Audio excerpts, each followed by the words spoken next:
There was never a time where I didn't want to serve a mission. Like I never had to question it.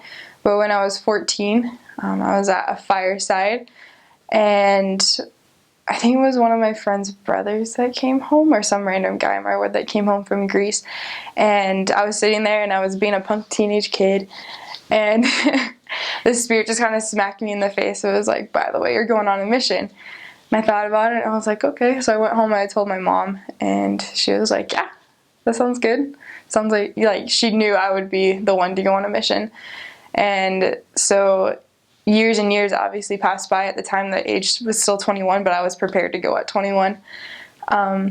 And it just kind of happened. There was years of struggle, years of definitely Satan trying to get me to not go on a mission.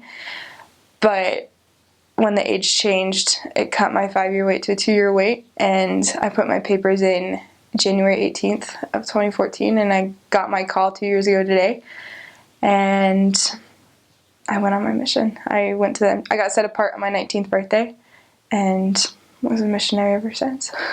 So the preparation was different, pre-mission call and post-mission call. I had been in mission prep since I was like 17. And I started to go out with the sister missionaries, sometimes on splits and sometimes I would just drive them around and go to lessons. And I did that both when I lived in Dallas and when I lived in Nashville.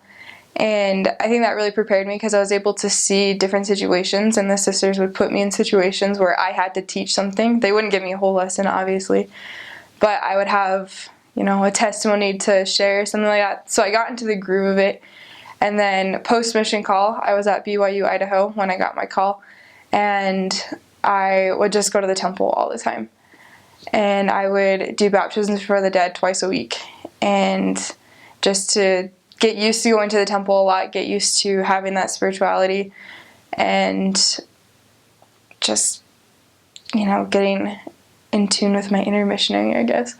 I was living in Nashville at the time, so I just went to Goodwill and got a bunch of, ugly skirts and shirts and stuff, and I came out with a lot of button-ups, and that's something I would advise not to do, because the website that the church gives us to show us what we can and can't wear shows a lot of button-ups and skirts and blouses, but in reality you can just wear a normal shirt like what I'm wearing. I wear this on my mission all the time, but just buying what you're gonna feel comfortable in was super important for me, because I did not feel comfortable in what I was wearing, and by my 6-month mark I had completely new clothes because I hated everything I brought out.